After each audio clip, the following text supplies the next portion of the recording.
Dostlar, salam. Bilirsiniz, tibbdə ən təhlükəli şey nədir?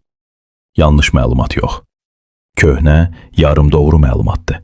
Çünki yanlış məlumatı insan tez şübhə altına alır. Amma yarımdoğru məlumat illərlə doğru kimi qalır. Və məhz qidalanma sahəsində bu çox baş verib. Bir vaxtlar bizə deyirdilər, yağ pisdir, duz təhlükəlidir. Şəkər sadəcə enerji mənbəyidir və insanlar buna inandı. Çünki bunu həkimlər deyirdi, kitablar yazırdı, televiziya göstərirdi. Amma illər keçdi, tədqiqatlar artdı və bir çox şey dəyişdi. Bugün mən sizə yeni qadağalar deməyəcəm. Əksinə, mən sizə izah edəcəm. Nəyi boşuna qorxduq, nəyi hələ də düzgün anlamırıq və ən vacibi, indi necə qidalanmaq lazımdır. Və sonda sizə konkret sistem verəcəm. Mən doktor Azərəm. Gəlin başlayaq ən çox qorxulan mövzudan. Uzun illər bir cümlə vardı. Duz, ağ ölümdür. Bu cümlə o qədər təkrarlandı ki, insanlar duzdan qorxmağa başladı. Bəziləri hətta yeməyi tam duzsuz yeməyə başladı. Amma gəlin bir sual verək. Əgər duz həqiqətən bu qədər zərərli olsaydı, niyə bədən onun səviyyəsini bu qədər ciddi qoruyur? Çünki natrium sadəcə dad verən maddə deyil. O qan dövranını tənzimləyir, sinir impulslarının ötürülməsində iştirak edir, əzələ funksiyasını dəstəkləyir. Yəni duz həyati vacibdir.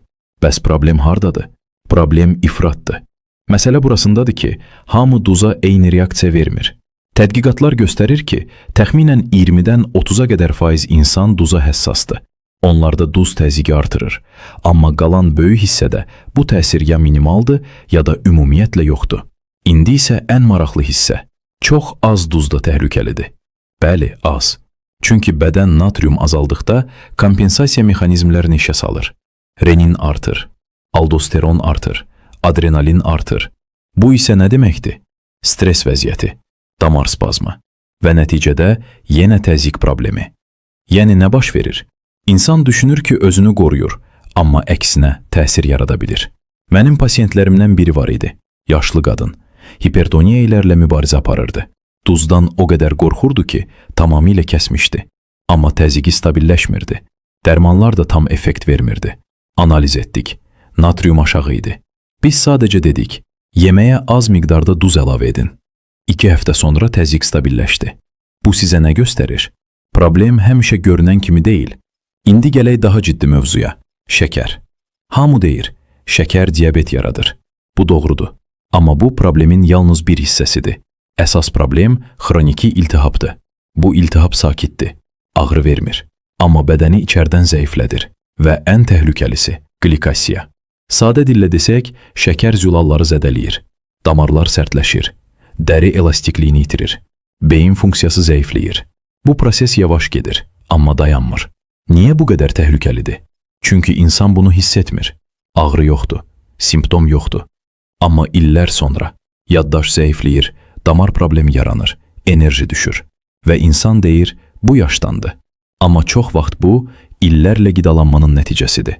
Bir çox insan şəkəri buraxır, amma bal, xurma, təbii şirniyyat yeyir və düşünür ki, problem həll olundu. Amma fruktoza metabolizmi fərqlidir. Qaraciyərdə daha tez yağa çevrilir, daha aktiv qlikasiya yaradır. Yəni təbii olması təhlükəsiz demək deyil. Ən praktik məsləhət. Şəkəri azaltmaq istəyirsən, sadə addım et. İçkilərdən çıxart. Çay, kofe, sular.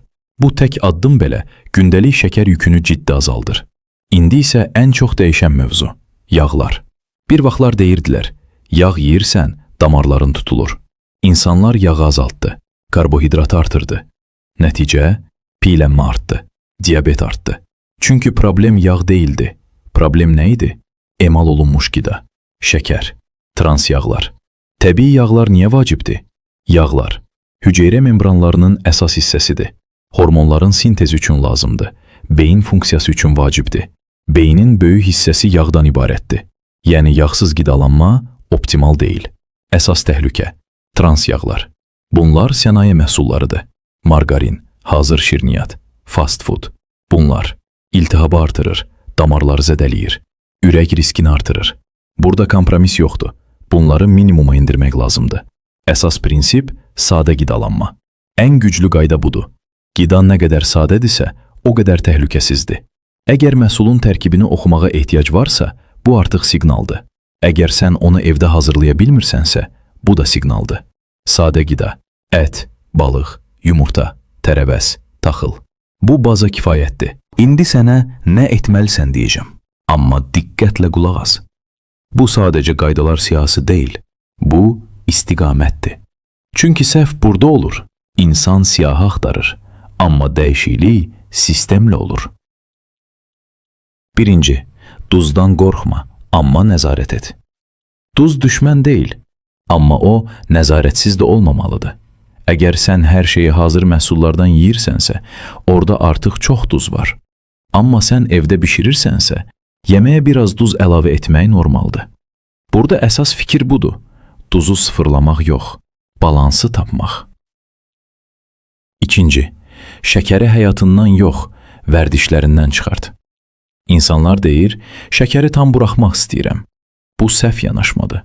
Sən şəkəri birdən yox edə bilməzsən. Amma onu görünməz yerlərdən çıxara bilərsən. Ən sadə addım şəkəri içkilərdən çıxart. Bu tək dəyişiklik belə sənin metabolizmini dəyişə bilər. Çünki problem tort deyil, problem gündəlik hiss etmədən yediyin şəkərdir. 3. Yağdan qorxma, amma mənbəyə bax. Yağ yemək problem deyil, səhv yağ yemək problemdir. Əgər sən yumurta yeyirsənsə, normaldır. Kərə yağı istifadə edirsənsə, normaldır. Yağlı süd məhsulu yeyirsənsə, normaldır. Amma əgər sən hazır şirniyyat, fast food, margarin tipli məhsullar yeyirsənsə, problem oradadır. Yəni yenə də eyni prinsip. Qadağa yox, seçim. 4. Qidanı sadələşdir. Ən güclü qaydanı deyim. Qidan nə qədər sadədirsə, sənin bədənin üçün bir o qədər aydındır. Bədən paketləri tanımır, o real qidanı tanıyır.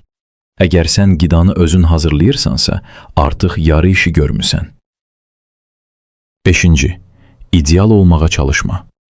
Bu çox vacibdir, çünki çox insan burada dayanır. Onlar düşünür, ya mükəmməl edəcəm, ya da heç etməyəcəm. Amma sağlamlıq belə işləmir. Sağlamlıq kiçik qərarlar və davamlılıqdır. Bugün şəkəri azaltdın, sabah yağı dəyişdin.